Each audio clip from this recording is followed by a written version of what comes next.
First time చేసిన అసలు ఇంత బాగా వస్తదని నేను కూడా అనుకోలేను. అసలు నేనేనా చేసింది అని అనిపించింది. మా పిల్లలు స్కూల్‌కి స్నాక్స్ తీసుకెళ్తారు కదా! బయటికెళ్తే చాలు అమ్మ కార ప్యాకెట్ కావాలి, అమ్మ బిస్కెట్స్ కావాలి అని అడుగుతూనే ఉంటారు ఏదో ఒకటి.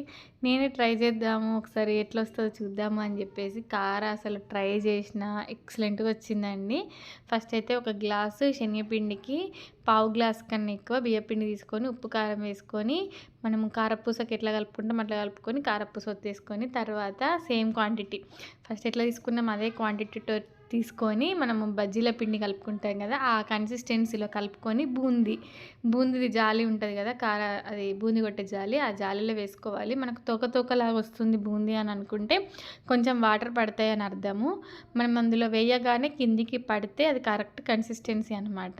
ఇక అందులో వేయంగానే మంచిగా వస్తది బూందీ అయితే. కొంచెం కాలడానికైతే టైం పడతదండి. అందులోనే పల్లీలు, కరివేపాకు, అలాగే ఎల్లిగడ్డ అన్నీ వేయించుకొని ఇక కలుపుకుంటున్నానండి. ఫస్ట్ అయితే కారపూస ఇలా చేతితోటి అనంగానే విరిగిపోతది. ఇక ఇది బూందీ కూడా అందులో వేసేసుకొని కొంచెం సాల్ట్, కారము, నేను కొంచెము పసుపు బూందీలోనే యాడ్ చేసేసుకున్నా. కొంచెం కలర్ వస్తలేదని చెప్పేసి ఇదంతా వేసుకొని ఒకసారి చేతితోటి బాగా మిక్స్ చేసుకుంటే మా పిల్లలైతే స్కూల్‌కి తీసుకపోతే ఇది హోమ్ మేడ్ అంటే ఎవ్వరు నమ్మట్లేరట. అంత బాగుంది.